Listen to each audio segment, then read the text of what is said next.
Welcome back to another episode of With a Grain of Salt. I'm your host, Isaiah Salter, and I appreciate each and every one of you for tuning in for yet another week.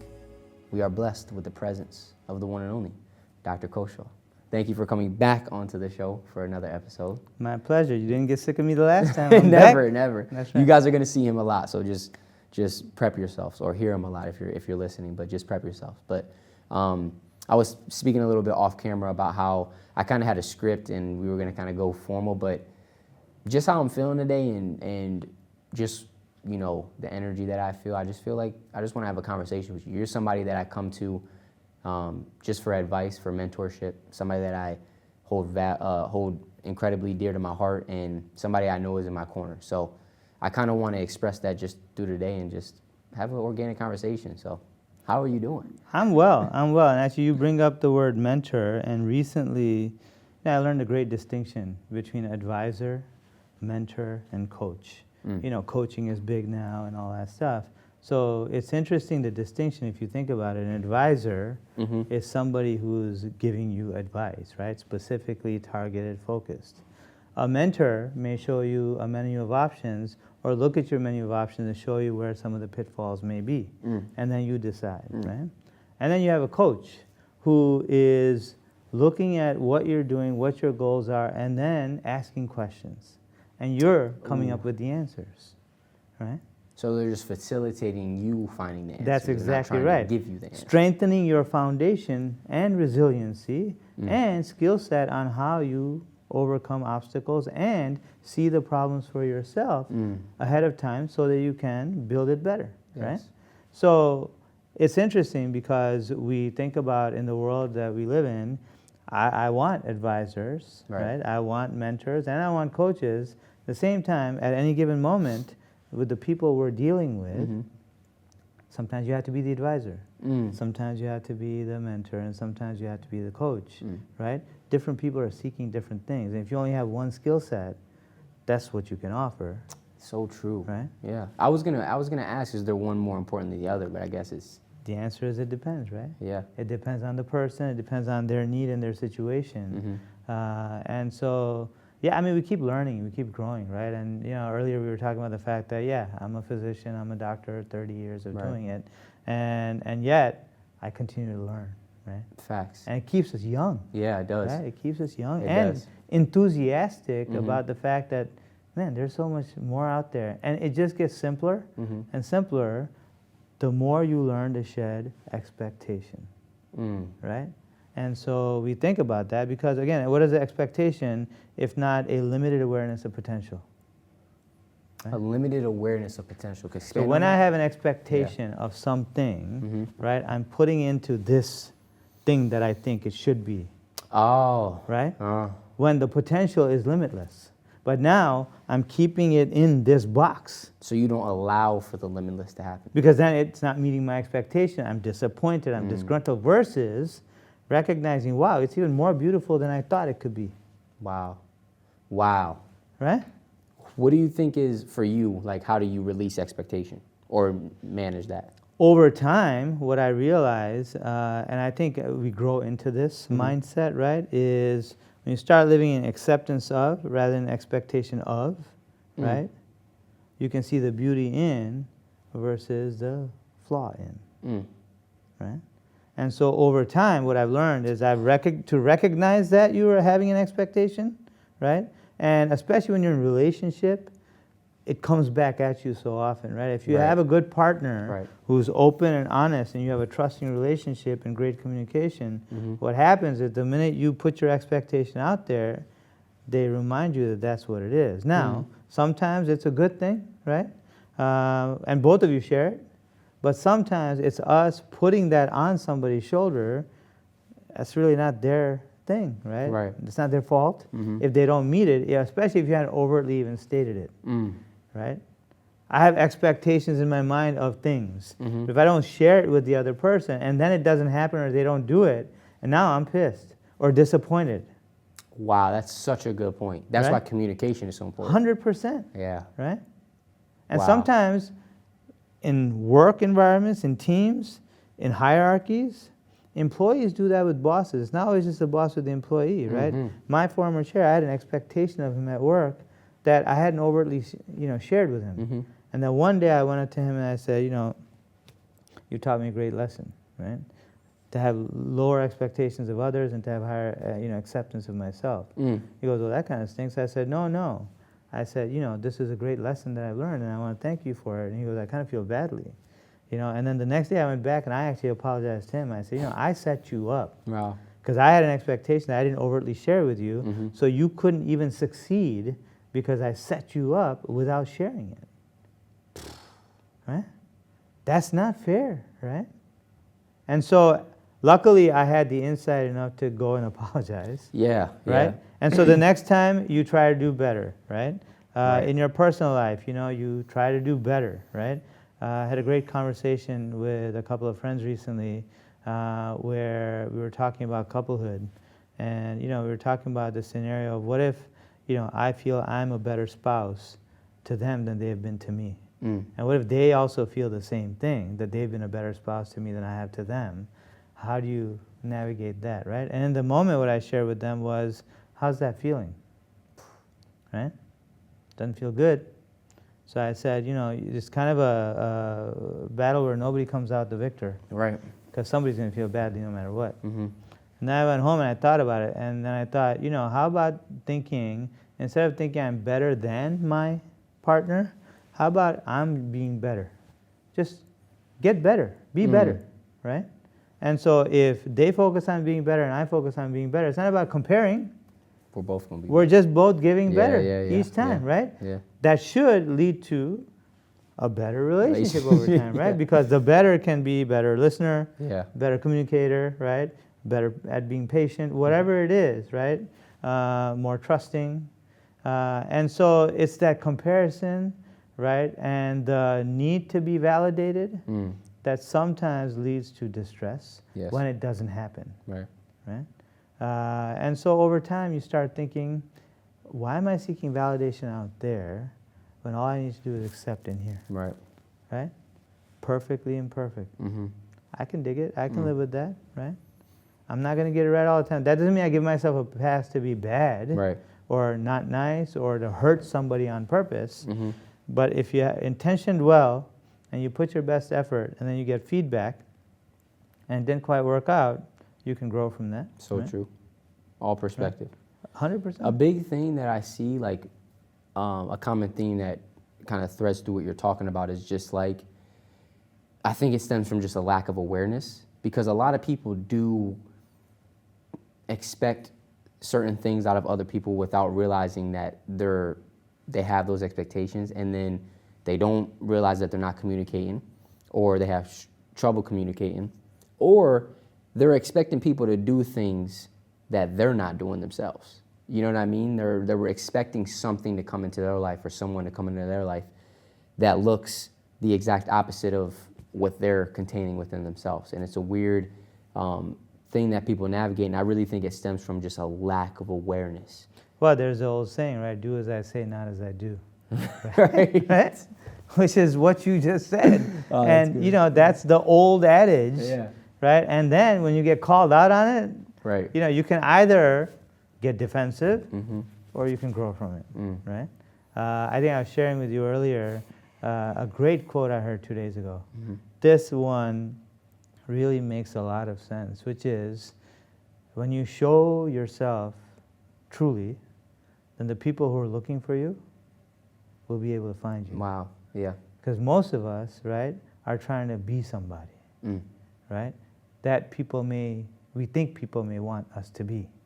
So that's not our true self, right? We're playing a part, we're playing a role. Students put on a front, if they don't want to show distress or weakness, because then somebody will think they're less than, right?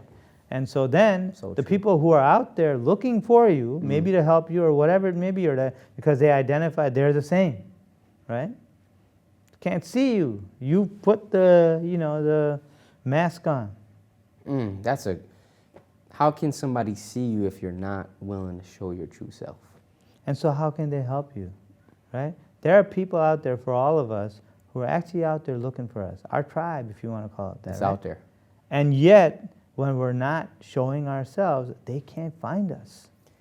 I talked about this in my last podcast. I was talking about how, in my last episode, my solo episode, I was talking about how a lot of times what stops us from letting go of relationships or spaces that don't align is that in between.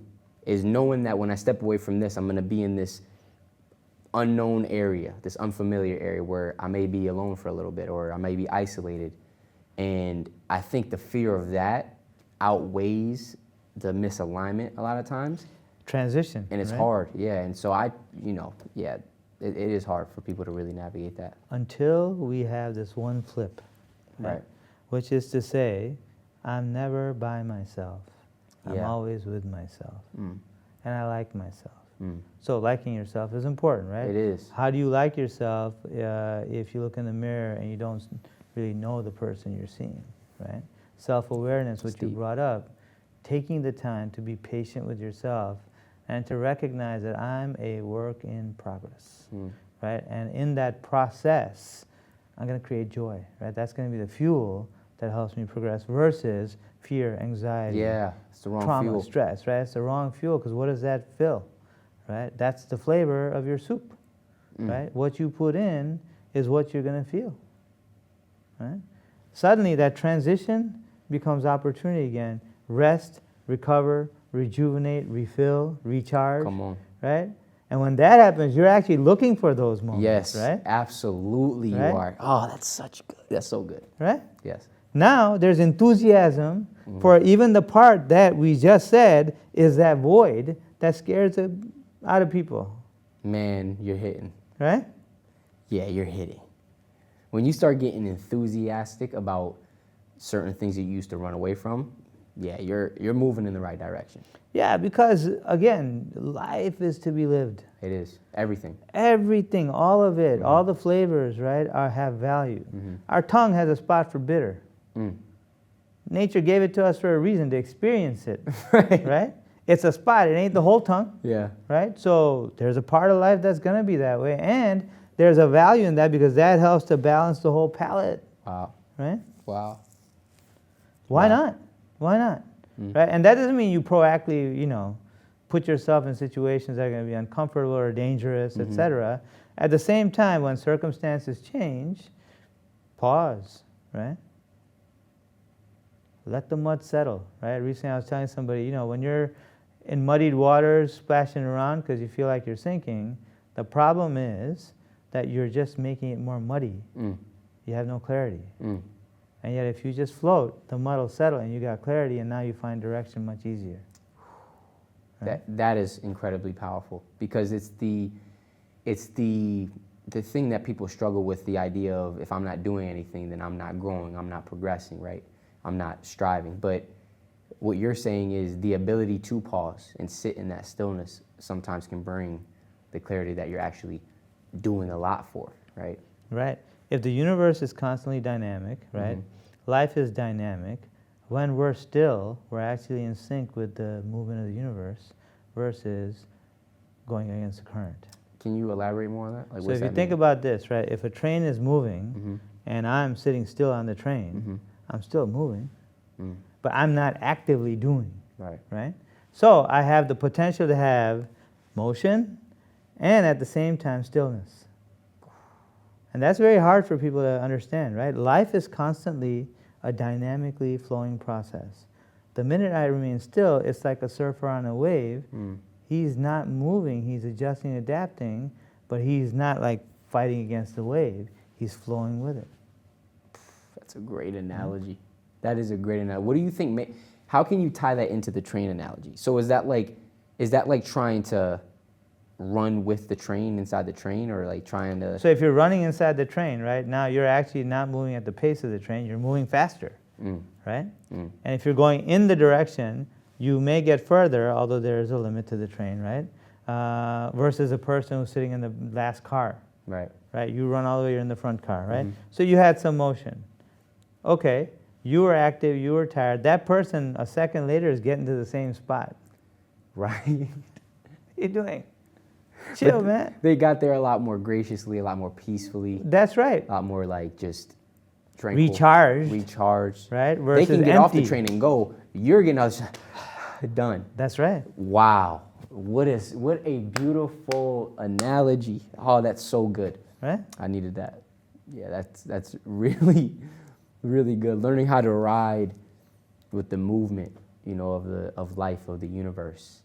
I love the surfing analogy too, because that is exactly what's happening. The surfer is adjusting and adapting, right? But they're not trying to force to go against the wave. They're not trying to do too much. They're still, but they're in that moment, in that stillness, they're adapting and they're, going with That's it. right. Yeah, I see the wave. I see Yeah, the you flow, see it. right? If you're watching, you see it. That's If you're right. Yo, listening, we it's got probably- some of this. So the thing is this, though.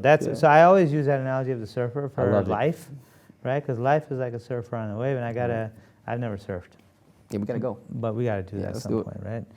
And so the thing is, you get on the wave, and life is like the wave. Right. It's a dynamic thing, right? Unpredictable. Unpredictable. Right? Ever changing, Mm-hmm. right? And if you stay stuck too far in the past, you're gonna fall off. You lean too far into the future, you're going to fall off. And so what do? Come back to the present, right? Be here now. Adjust and adapt, right? And the ride takes care of itself. The minute you try to force it too hard, you're off your game. Yeah. You learn a lesson for sure, Right. right? And you know what? Sometimes it's a beautiful experience as well, Sometimes. right? And Yep. sometimes it's painful. Yes. Right? Either way, it's a lesson learned, Mm-hmm. right? And so, it's the journey, right? Right. That's the journey. It's like how could you ever learn how to find that medium of balance and peace and stillness if you didn't fall off, right? And get that feedback. Okay, maybe I shouldn't go too far back. Yeah. If you didn't go through the front, or maybe I shouldn't go too far to the front. Let me find that, and it's trial and error, but not in a bad way. And so we're going from stillness to efforting, right? So we talk about, okay, be still, and people think, well, so don't make any effort. Well, actually being still requires effort, Right. right? And then we talk about, if you don't try, how are you going to know, right? The baby who falls 1,000 times so they can finally learn to crawl and walk, right? Tried 1,000 times, fell. Leaned one way, leaned the other, figured out this doesn't work, I got to be upright, and then I got to put one foot in front of the Yes. other, right? And that's how it works. So stillness is effort, motion is effort. There's a time and a place for both, right? Wow. There's a time and a place. And back to your point of that gap, right? It's opportunity. The right? gap between like leaving the stuff that's not aligned and then going through the isolation and then finding, Yeah. your tribe, but like Yeah. that gap. Yeah. And isolation can be solitude. It can be time to focus, time to recharge, reassess, right? Reassess, We yeah. were talking earlier about the fact that like a 6-year-old who has a dream and they become 20 and they feel like, well, of course I've got to do this because I've had this dream since I was 6. That's nice. You've also had 14 years of life experience in between. Mm-hmm. How does that play out, right? Do you value those 14 years? Does that shift the goal from the Right. 6-year-old, or do you discount the 14 years of lived experience, right, and don't give yourself an opportunity to have evolved from, possibly, right, or doubled down into, whatever it is, right? So we have to give ourselves opportunity to reflect and then adjust and adapt. So true. Huh? So good. And it's Reflect. okay if that dream the 6-year-old had isn't your dream now. Right. It's all right. Yeah, it's okay. Yeah. 'Cause we 6-year-old evolve. had a dream. Good for the 6-year-old. Then Right. came the 7-year-old. That guy had another dream.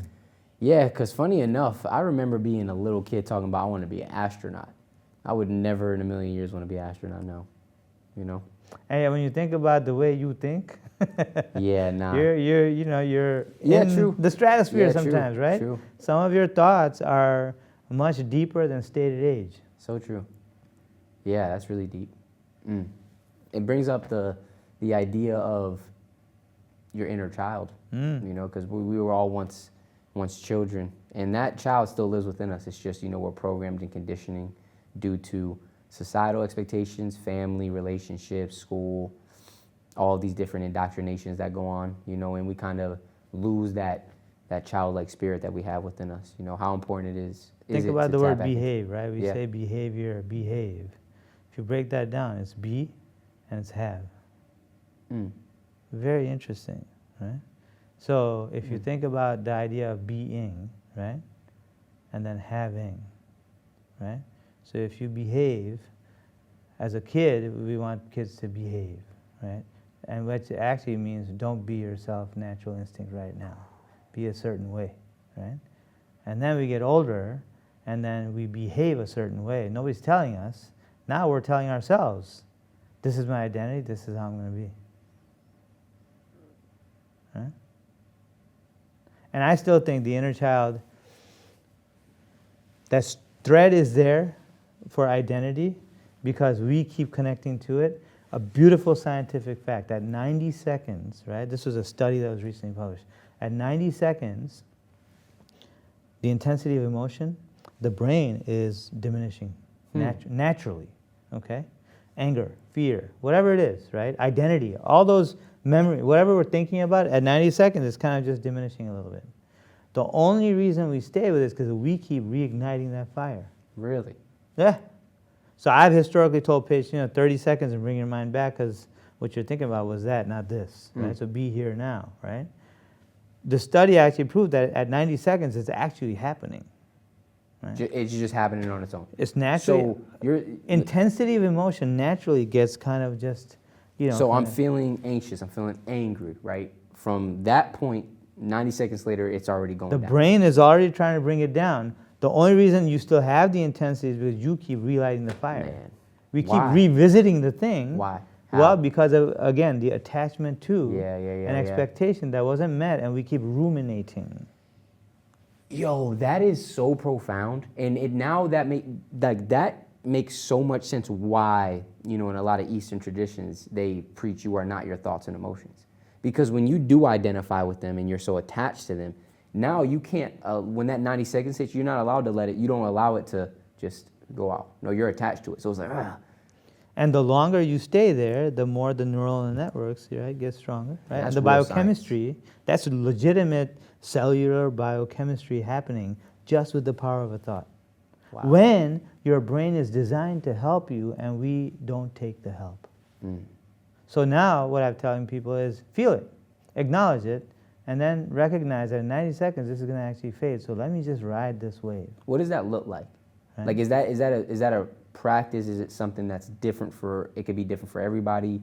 Is it literally just that, like, feel it? It's breath work, right? Okay. It's feel it. So you know what? I'm standing somewhere, somebody trips me on purpose, right? Yeah. At first I'm like, what, right? Now what I can do is stay mad, and they've already moved on. Or I can say, that sucked, right? I don't want to be in that position again. Yeah. And I also know that the intensity of the feeling that I have is going to keep eating me up, and they're already gone. So now I'm doing it to myself, right? So I'm going to pause. I'm going to dust off, get my groove back, and then move about my day. Because the minute I hold on to it, I give the power to them. In many instances, they don't even recognize the moment, nor do they value me in the same way. This is so good, man. Why give them the power? So good. Right? When we give the power to the other, now we're like the marionette. Right? The what? A marionette, right? A marionette. You know what a marionette is? So it's like they have like a wooden thing with strings, and then the thing is hanging, so you can move it around. So it's attached to their hand. That's right. So they're controlling the movement, right? Like a doll. Yeah, that's but exactly it's a marionette. right. Okay. That's right. For the people that don't know. Yeah. So fundamentally, you think about the fact that when I give the Wow. power to somebody else, I'm basically not valuing self in the moment. So true. Right? Respecting yourself enough, it's not that complicated. It's a simple thing. Yeah. And yet we keep forgetting, so we have to come back to. So it is a practice, right? And it's a daily, moment-to-moment thing. And when you're consciously aware, when the circumstance arises, that becomes your instinct, right? That's deep, Dr. K. That's deep. When you're consciously aware, it becomes your instinct. Which means you're paying attention. That this is happening now. I'm acknowledging it, and now I'm going to make an active decision, right? Versus go with emotion. That's change right there. That's how you change. It's, I think transformation, it's awareness, intention, and discipline. Yeah. So it's like having you can't change something you're not aware of. And the other word is consistency, as my man Consistency, Denzel yes, said. and You know, consistency. right? Discipline and consistency. Yes, yes. You don't get started yes. without discipline. Yes. You don't get the goal without And consistency. it really is, like, those really are the ingredients, because you cultivate the awareness and you set the intention. Okay, in these moments I want to do said. I want to be better here. I want to, whatever, practice being more mindful in my breath work. Now it's like, yeah, the discipline is being able to, in those moments, do it even when you're feeling the exact opposite. That's really tough. And then the consistency to keep showing up. That's right. And doing things you don't in the moment feel like doing. And frankly, it does get, you know how it gets easier? Because the outcome of that, and again, we don't live on outcomes, we focus on input. You already know that the input I'm consistent with. The outcome starts to actually, you recognize the feeling is different Yes.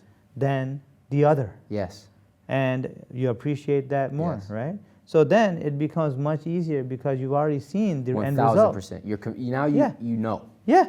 Now it's not I hope or I believe that this. Now it's like you've seen it. I know this works. Yeah. So I'm going to keep on That's doing it, it. Conviction is the strongest thing, I believe.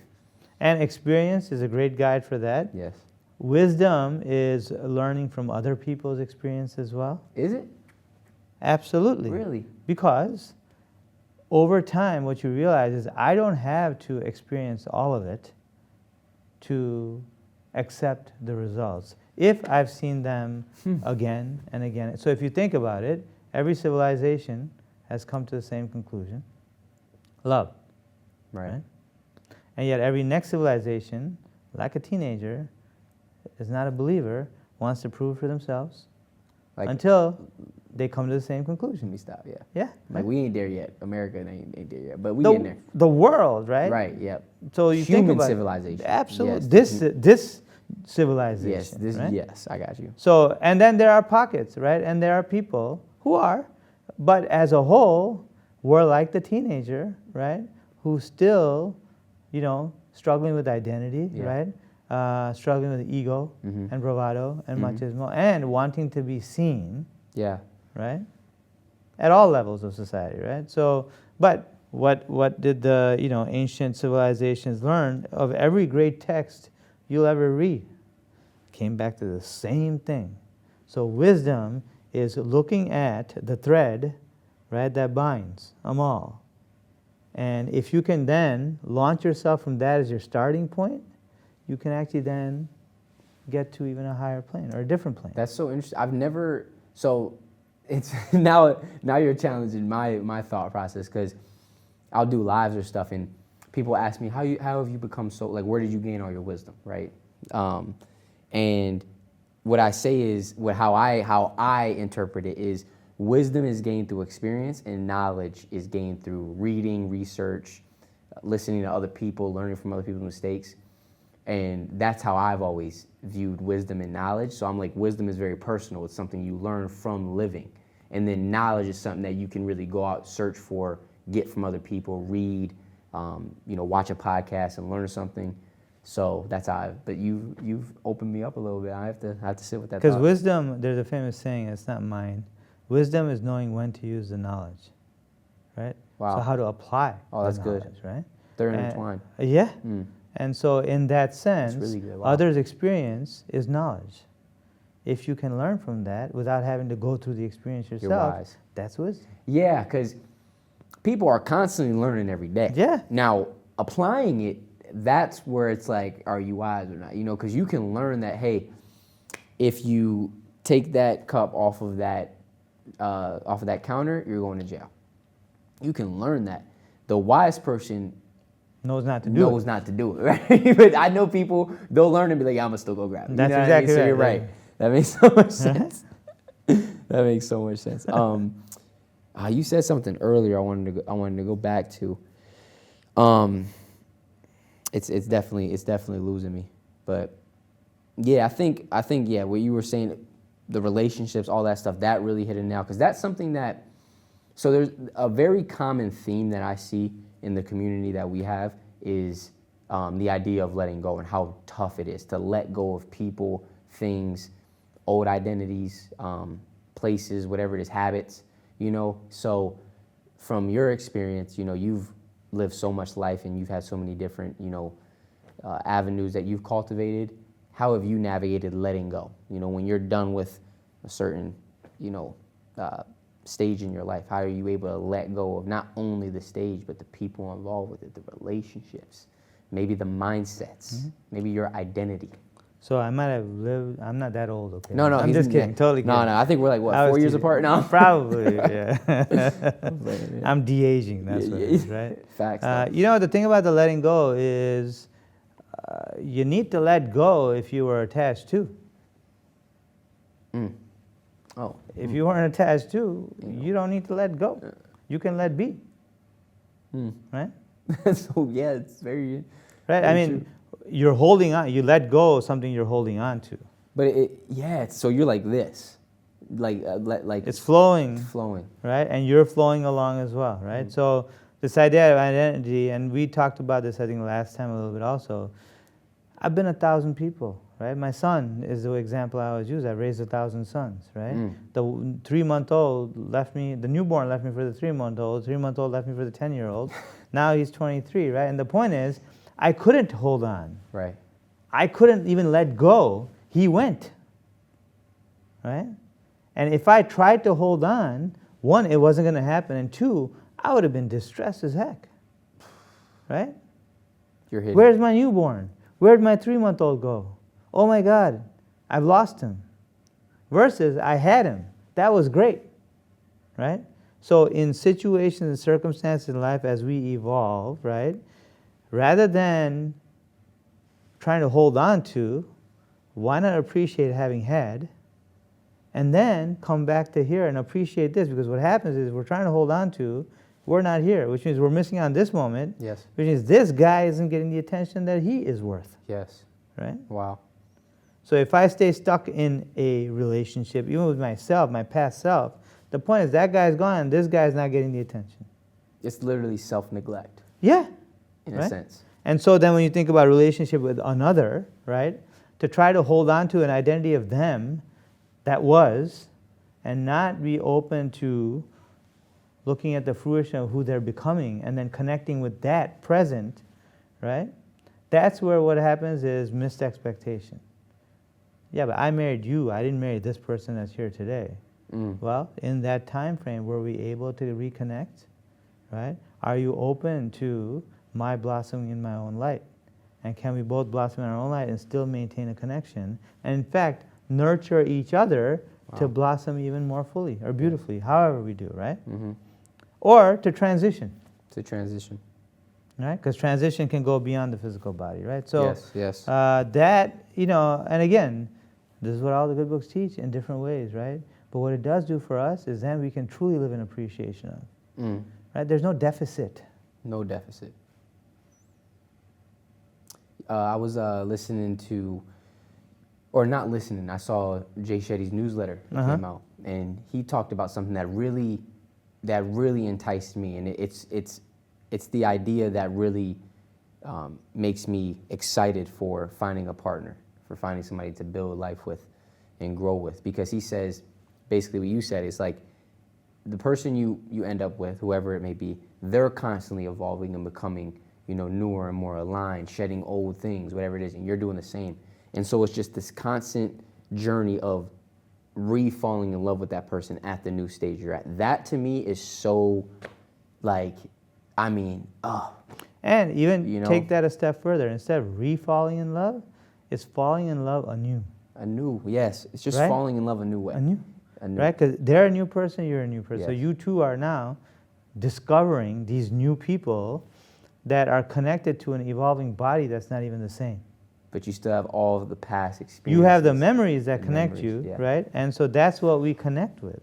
Do you know who Dr. Joe Dispenza is? Mm-hmm. Yeah, he says that's what wisdom is. Wisdom is when you're able to hold the memory without the emotional attachment to it. He said that's when it's wisdom. Because now you can reflect on things without getting triggered or feeling like, oh, I got to go back, or being attached. That's right. I love that. Awareness. Yes, right? awareness. That's awareness, right? Yes. Which is kind of cool. So yeah, I think, so relationships, I always think of relationships like a ladder. Mm-hmm. Like the two posts are held together by the rungs, right? Wow. And I wrote about this in my book like years ago. made a picture of a ladder. I thought I was really cool doing this stuff, right? And the rungs, right, were, trust and honesty, communication, compassion, acceptance, forgiveness, love, right?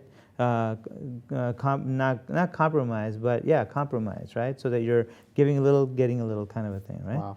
And so I would always say that, the two posts are held together by the rungs that should be reinforced from both sides, but it's not always going to be 50-50, right?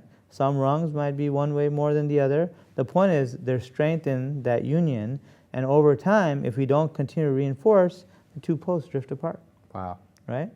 Now, if you think about it in the body, DNA are these two posts held together by the rungs, right? The visual we have of DNA, right? And that's the building block of what builds this, which is a community, right? Where different organs are communicating and sharing in relationship, right? Accepting and forgiving and healing, right? So we have these lessons within us, right? A heart who truly exemplifies unconditional love, as we've talked about, giving for the sake of giving without expectation of what's going to happen to the blood when it gets out there, and receiving without condition, no judgment, just simply opens up when it comes, Wow. nurtures it and releases it, right? Wow. So the relationships we manifest on the outside with other bodies, other communities in a sense, right? Organizational molds, if you want to say it that way, and the relationship we have within, that which keeps us whole, Wow. comes back to those same fundamentals, right? Of kindness, trust, compassion, acceptance, forgiveness, right? The body has a self-healing mechanism, right, with our immune system and all of this stuff. And, at the end of the day, you could even say that the body isn't necessarily always that forgiving, right? If a cell is dysfunctional, a signal goes out. You got these things called macrophages, right, that come around and kind of just help to release it, right? Wow. We don't do that in society, right? That would be just weird, Right. right? It would be. It would be just not inhumane. Yes. And yet in the body, there's a balance that's maintained for function, right?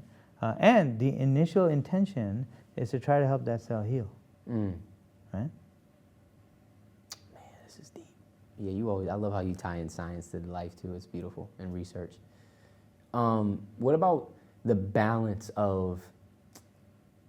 So let me come back to this, right? Because we're talking, right? This is good. Yeah, come, yeah. So then you think about attachment there, right? Yeah. If there was attachment to that cell by the rest of the body, it wouldn't want it to transition. They'd want to hold on to it. And yet it doesn't function, right, optimally. I won't say dysfunction, but it doesn't function optimally, right? And if we kept all the suboptimally functioning cells in that space, right, it would create dysfunction.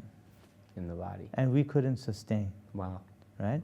And each cell comes without, although we think about it, right, but we don't know at this time, right, that there's emotion within each cell. But there may be. I mean, there are organisms, right, organelles inside them, and there are structures that communicate, right, and all of this stuff, and they're always responding to the environment around them. Wow. With the intention of creating some kind of a balance. Right? A word we haven't even mentioned yet. I haven't even mentioned balance. What's balance, right? It's relative, Right. right? To the goal, right? This body's goal is to try to be around and to be, right? That's the physical body. The mind, the soul, whole different thing. Wow. What's the balance of finding that line between something not being for you anymore? So I just need to, I'm done with this, whether relationship, environment, career, whatever it may be. What's the balance between that and just pushing through when, even when like things get harder, they get difficult, and internally like this is tough? Like, how do you navigate that, I guess, intuition or discernment or understanding to know I need to let this go versus, nah, it's just difficult because I need to keep pushing, or it's just challenging me? I struggle with it too. I mean, I'm not some pundit who has all the answers on stuff, right? So this is a great question because there's one saying that says that most people quit right before the transition is about to happen, right? The transformation is about to happen, right? So that's in my head sometimes. So I stick around. Right? I got you. Because I'm like, okay, it's about to happen, right? Right. And at some point, you have to self-check, right? Yeah. The classic saying, check yourself before you wreck yourself, right? Straight up. There's a point where Right. you have to reflect and say, you know what? Maybe the transformation on the corner. At this point, though, I'm at my wit's end, and this is no longer serving That's me, the key. Yeah. right? Optimally, not with the selfish of harming others, but the self-love, the self-respect, right? The self-care is now getting depleted, right? So my goal has always been, you keep your cup full, share the overflow unconditionally. Always. There are moments where you feel like, no, you know what? My cup is kind of getting like drained. There's a hole at the bottom all of a sudden. Wow. Right? Something blindsided me, right? Or maybe didn't blindside me. I just kept hoping that maybe if I am here long enough, things will change. They'll be different. They'll change. It don't work, huh? Bruh, it doesn't work like It that. don't work, right? Again and again and again. That must be, go ahead. Yeah, no, you just learn, right? I was going to say, that must be something that you had to navigate early. I mean, you're a doctor, so you're seeing patients all the time, and like having to understand that like the only person that could change this person is them. I could just kind of help give them knowledge and That's right. understanding and stuff. But that, Advise, mentor, or coach, Yes, right? yes. So you think about that, and our goal as in the world of healing, I'll say it broadly, right, is one, to help people achieve a sense of contentment and peace, whatever it means for themselves, if they want to go down the path of exploring what that means for them. Yeah. Some people aren't ready to do that, right? So true. Then we think about a simple concept. An informed person making a choice, I feel better about than an ill-informed person making a choice. Yes. Right? So if we can at least help inform people with the best information we have as of today, it may change tomorrow, but as of now, this is the best that I know, right? And I'm sharing this with you, so now if you choose to make a decision, it's based on this information and not disinformation, right? You like that wordplay? This information and not disinformation. I could bust it around. I was about to say, man, we about to have a whole episode just Wordplay. freestyling. Yeah, wordplay and bars, barring them up. I love it. We need a beat, then we'll be good. Yeah. Turn the TV on. But that's so real, man. That's so real. Disinformation, not disinformation. And from the doctoring side, the healer side, that's the best I can do to help somebody, right? Now, in order to do that, I also have to understand them, which is where the communication comes in, right? And so learning people's backstory, understanding what's under the surface, right? That life story, because we see what they present. There's a whole life story everybody has. Right. How often are we in environments where we actually know a person's life story? No. Very, very rarely. Rarely, right? We have work titles, we have, business relationships and things where, you know what, you're a consultant, so I expect this from you. Right. I know you as a consultant. Wow. I don't know you as the dad or the brother or the son or the person who lost a loved one recently, right? So, you sit there and say, if you just pause and stop, right? Be still, gain clarity, right? You have a better sense of their why, right? The motivation behind the action. And especially in situations where there's distress, right? Disgruntlement, right? There's a reason why, right? And it's not about giving everybody a pass all the time. At the same time, it's finding out that root causal factor. Right. And once you do, it either makes sense or it doesn't. But now you know the underlying reason. You mean? What do you mean it might not make sense? Well, the point is this, you understand the root cause, you still may not choose the way they chose to do it. Oh, right. Oh, yeah, Right? yeah. Okay, got you. Yeah. So. And you may still not agree with the choices they made. Right. And that's when decisions are made, right? Do we journey, on parallel paths? Do we journey on divergent paths? Yeah. Or is there a reason that we need to actually have a closer relationship, right? Where we have better awareness and understanding. Yeah, and I love how that concept relates to just life. Because especially in medicine and health and stuff, like it's easy to to see something, you know, on the surface and just diagnose it as this pill or whatever it is, right? To actually get to the root of like, why are you living this way? Why are you behaving this way? Why are you moving in this way? And getting to the root of it is so beautiful, because that's where real change happens. And I see that in life. Like, you know, we have all of these things that we're dealing with on the surface, right? The anxiety, the emotional, you know, deregulation, all of these different things, stress, right?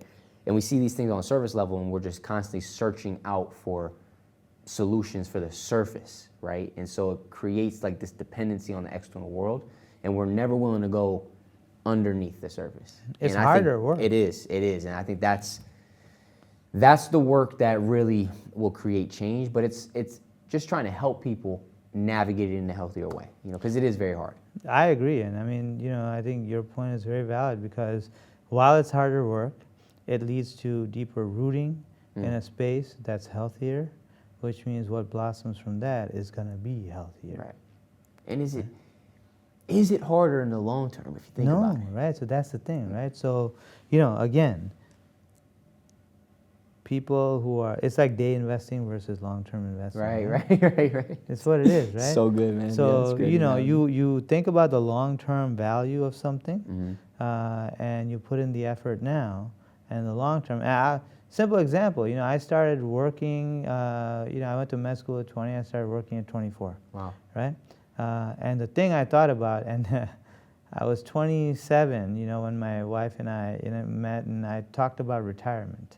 Okay, and she's like, you haven't even barely started working. I just, you know, was in my residency training at the time. Yeah.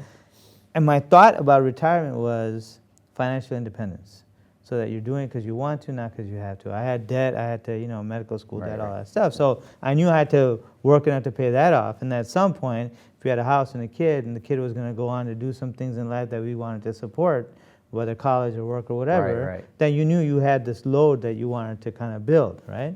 At some point, when you have all that done or taken care of, then you're like, okay, now I don't really need, you know, and I just want to make sure that I'm self-sufficient for however long I'm around, right? With the idea that if you can leave it better and leave them better off, great. So at 24, right, I'm thinking this way in terms of even like investment decisions I'm making and all that stuff, with the idea of a relative time frame for when this is all going to happen, right? And now I'm closer to that side of it than the early side of it, and as I look at it, it's happening, right? But the work was done under the surface, in the background, but consistently, right? The discipline, the consistency, right, led to something blooming. Now, I'm not getting the instant gratification, right? I don't have, you know, that opportunity. I've done it on purpose. I've worked 4 days a week most of my career, so I had time with my family, right? Other people will say, you're silly. When you're young, you should work harder, make more, and then, you know, you can have time later. Problem is, who knows about tomorrow? Right. So every day for me in all those years has been fulfilling for the way I wanted to live. And I don't say everybody else has to do that way, right? But for me, I understood early on the pace at which I wanted to live my life. Yes. Right? Yes. And so even if my son wants to do it differently, you do you. You do you. Don't do me, right? You do you, and you do it your way. I figured out for myself what my rhythm was, right? What's my vibe? And then I'm just flowing with that. The rhythm. Right? And luckily, I have a life partner where, you know, my wife and I had good communication, and we have some common ground in that. So that we value that, right? And so then it makes it easier, right? Because we can trust each other that we're kind of, you know, at least journeying and in sync. You met her at 27? How'd you know if she was the one? Instantly. Instantly. Honestly, I felt like this is the partner for me in this life. This is it. Wow. Right? And, you know, I've said, I mean, you connect with people in so many different ways, right? Like, we met once, and we're like, yo, this is a life's journey together, it's right? a wrap, yeah. Right? So how did we know? I walked into, you know, where we met, right? I think it was a cake bar here in Syracuse, right? Bar, you know, give them props. Coffee shop. But, you know, we looked at each other and we're like, yeah, okay. We know what it is. This is going to work out fine, right? With her, it was the same way. You know, we literally walked into their home, and, you know, instinct was like, yeah, I think it's going to be all right. again, I was learning doctoring at the time. I was training. So assessing, looking at people, personalities, body language, all that. I was observing actively all of that. So I can even visualize where people were sitting right now in that room when I walked in. Wow. Right? And her grandmother was the first one who spoke. Right? It said something about the way in which the family functioned, right? And then we talked to her mom, family backgrounds, connections, all of that. And then the two of us spoke, 45 minutes.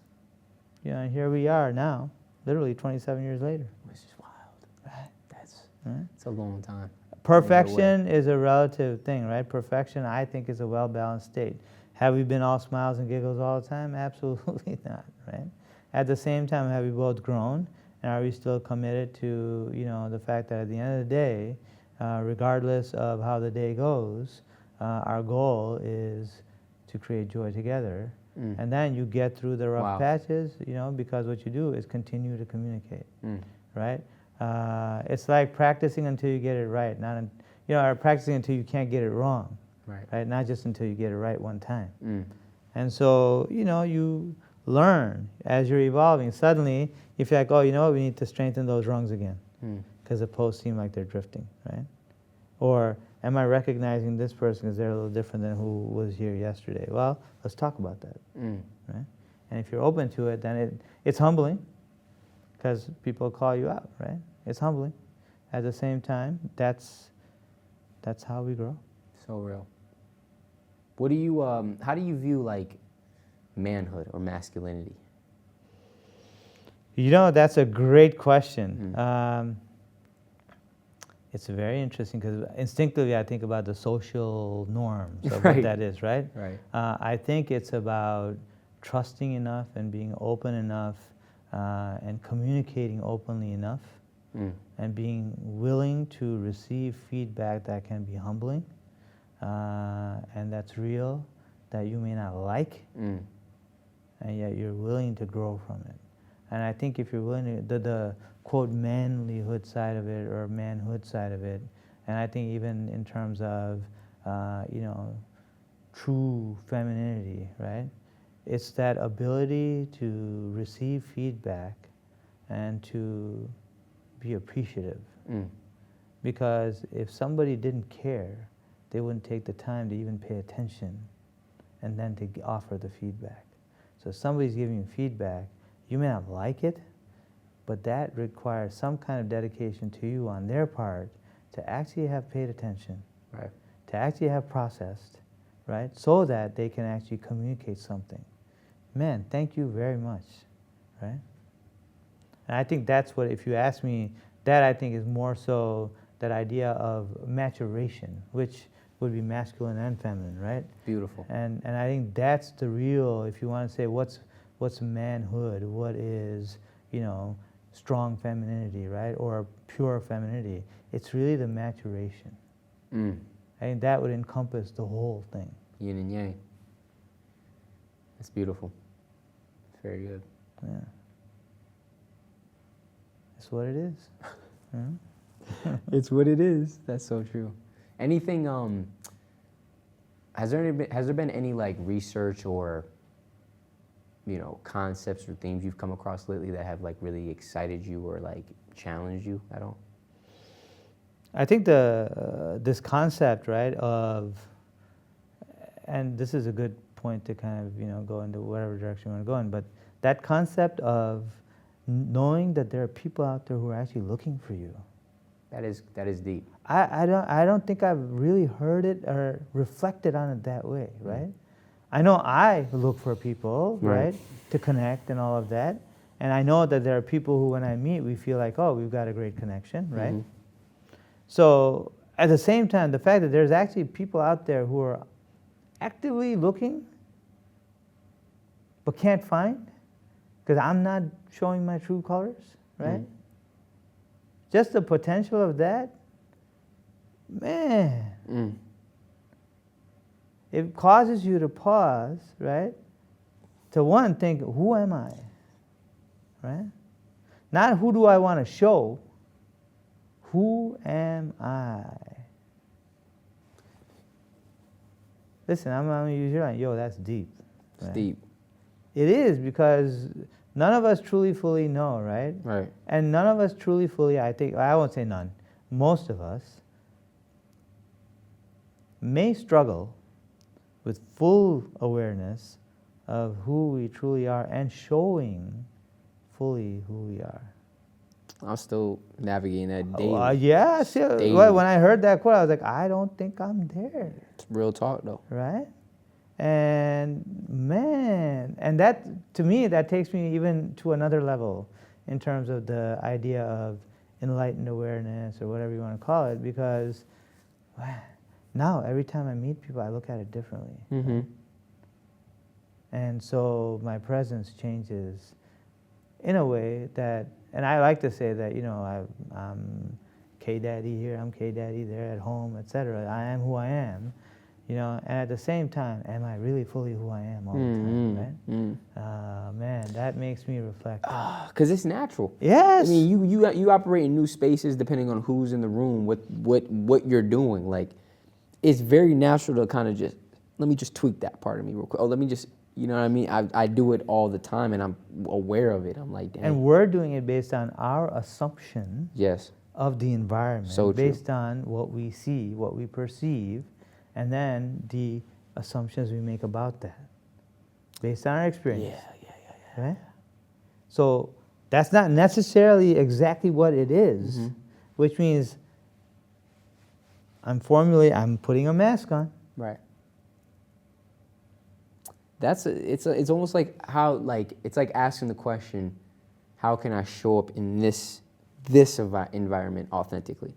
And that may look different depending on the environment. But I think that's a really good framing to take into any new space. Because, how I show up authentically right here is different than when I'm at work at a meeting. Right. It's different. Right. It just is. But it doesn't mean I'm trying to be something I'm not. No, I'm still trying to be myself, but just in that environment. Right. If that makes How sense. we communicate, how we present. And in that sense, the idea of being a chameleon, all of us are. Right? We all are. We all are. No question. Right? And again, that's not a bad thing. It's not Right. something where we have to put judgment on that fact, right? Awareness of that, though, helps us to improve our own awareness of our presence in the moment at the time. And sometimes for me, I forget, and this is where, and again, my wife, sometimes even my son, what my expression is showing versus what I'm seeing from the inside out. I'm not always self-aware of what my expression is giving off as a vibe. Physically. Physically, That's right? so good. Right? That's so real. And so when you get that feedback at first, it can sting. Well, that wasn't my intention. I didn't mean to. Look at your expression now, right? It's like, okay, I didn't mean to, right? But then by that time, you've already shown that other expression. Wow. It's like, all right. That's so real. And it's a lot of people. I think we've talked about this too, but going back to the inner child, I think our inner child is tied to our ego a little bit. When you think of the ego as, clinging to security, clinging to comfort, wanting to be safe, wanting to attach itself to feel identity. I feel like as we grow up and, maybe you were neglected, maybe you didn't really learn how to express yourself fully, maybe you weren't allowed to, maybe you were abused, whatever it may be. We create this internal protection mechanism for our inner child. And it comes out in moments like that, where somebody tries to tell you, well, hey, this is how I perceive. And you, rather than listening with an open mind, you take that as an attack. I didn't do that, right? You know what I mean? And it just causes so much rigidity. Yeah. In relationships, in your journey in life. So. And each of those moments is micro trauma, right? Yeah, for sure it is. Because, oh my gosh. And there's two things I want to talk about. One, and I learned this from Dr. Joe Dispenza, how your body is objective. It doesn't know the difference between a physical experience and the literal feeling and visualization of it, right? So sometimes a person can trigger a certain part of us, or we could think about something, we could see something, and literally it triggers that emotion that was attached to the experience that happened a year ago, 10, 15 years ago. And our body literally feels like we're reliving that experience, but here.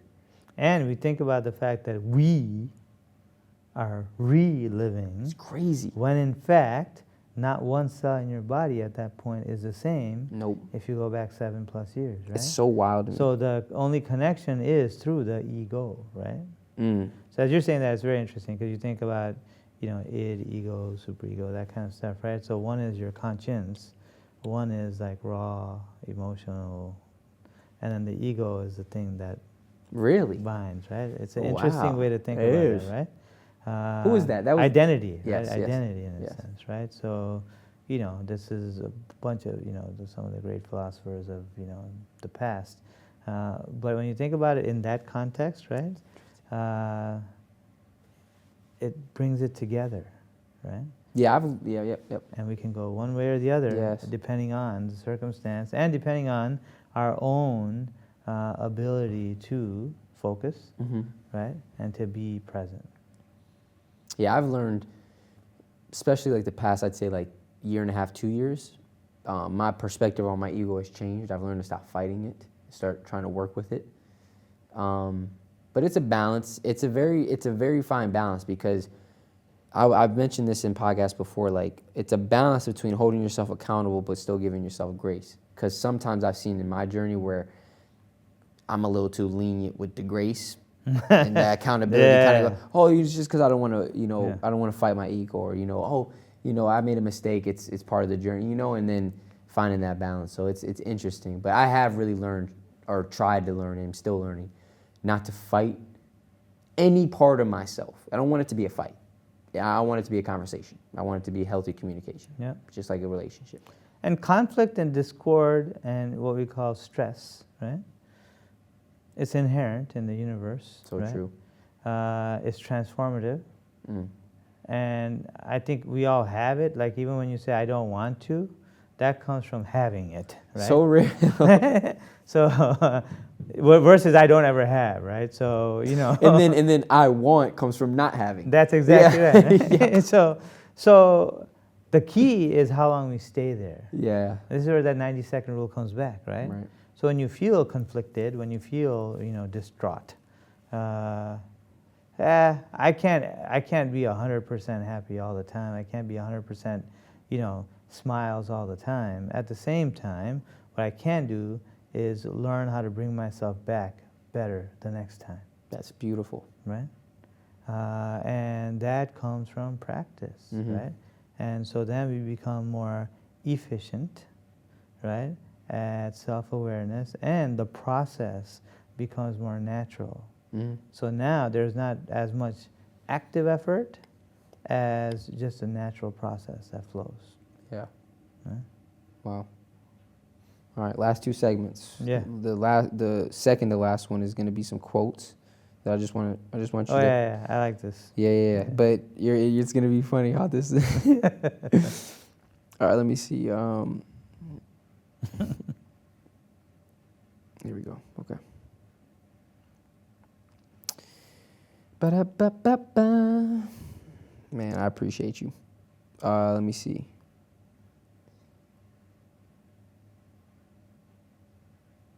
Oh, that's a good one. Okay. Okay. It says, we're so busy watching out for what's just ahead of us that we don't make time to enjoy where we are. Thoughts? So think about the fact that, right, this is all about the idea that the present is the gift, right? The present is a gift. Is the gift, Right. excuse me. Yeah. So, people are always looking at what's around the corner, right? So if you keep doing that, you're never here. Right. And so you keep missing out on the moment. So longevity, this is the world of longevity right here. I'm going to go off a little bit on this. I don't right? care. It's okay. Think about this, right? People want longer lives. We have a whole industry, right, spending billions of dollars to live longer lives, Mhm. right? And in the chase to live longer, what are you doing with what you got, right? Well, I want to live longer because then I will. Well, do it now, right? Because this idea of longevity and even the future outlook stuff, right? At the end of the day, between this moment and this moment is an infinite amount of time. How are you valuing it? If you're not valuing this, how are you going to value that? Right? So the idea of the life in your years is really the way to optimize the potential of longevity, which is to say, a fulfilling experience, lived experience. So important. And it doesn't happen if your mind's there or there, because this moment's just gone. 100%. Right? Yes. Most of our suffering happens in our imagination. In our thinking. Most people are depressed about a past they can't go back and change, or are anxious about an anticipated future. In the process, they miss out on the moment, the present, the gift, right? And so, yeah, it's work. Our mind is never here. It's always here or there, right?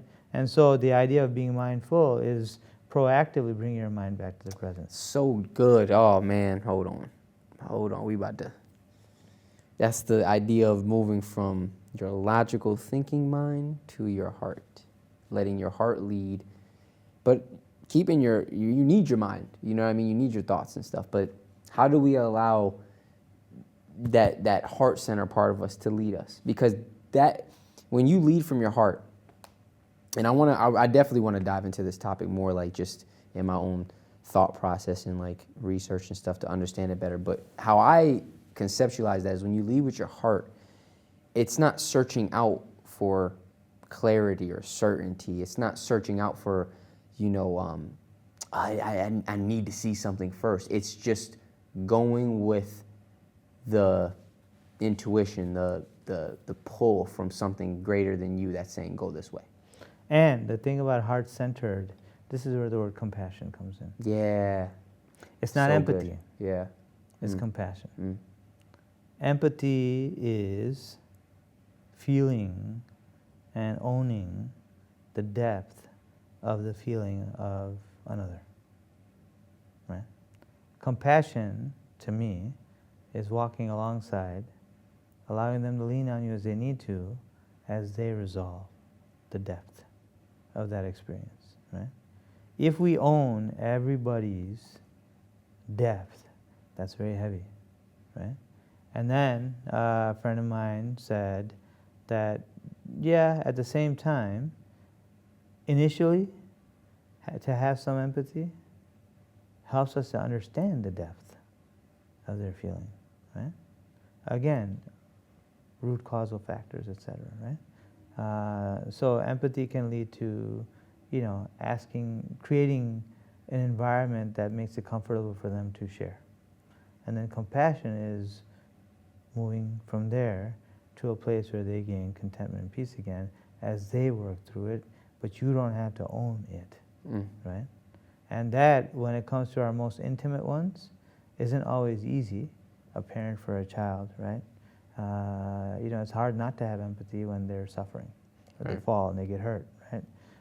And compassion is helping them get back on that bike again, right? Knowing that the journey becomes different over time, and you may actually find enjoyment in the thing that hurt you once upon a time, once you learn to navigate it better.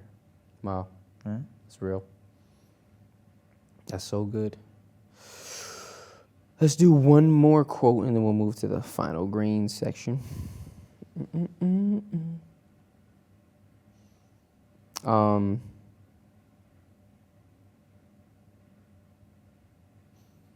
A meal tastes different when eaten with gratitude. A walk feels different when taken with intention.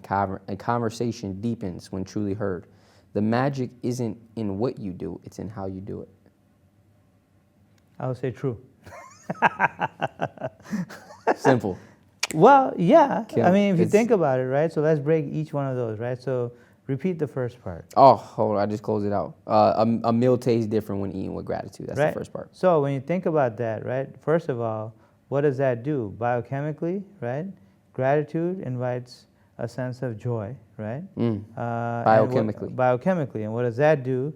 It boosts your serotonin, which actually has more receptors in the gut and can affect gut motility, which impacts how we absorb nutrients and release toxins. Right? Wow.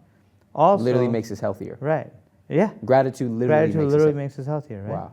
Now, when we think about it with the food, if we think about gratitude in terms of, how did this get on my plate? That's called mindful eating, right? So if I think about how, let's say bread, right, got on my plate, right, doesn't get there much, right? But I'm just saying, Yeah, right? facts. So, you think about the grain that the bread was made out of. The grain was grown somewhere in the world, right, by people, not a person, by people, right, who nurtured it, right, then helped it to grow, come to fruition, then collected it, right, got it formulated, organized to an environment where they could make bread out of it, which other people did. Wow. Right? So that piece of bread, 1,000 people were involved in making that piece of bread somewhere along the way. The trucker who brought it to the grocery store, right? The grocer who put it on the shelf, right? Steep, man. The cashier who checked you out, right? And the person who helped you along the way because you had too many bags in your hands, so they helped you put it in the car. Right? All of a sudden, that gratitude, that bread's going to taste sweet, right?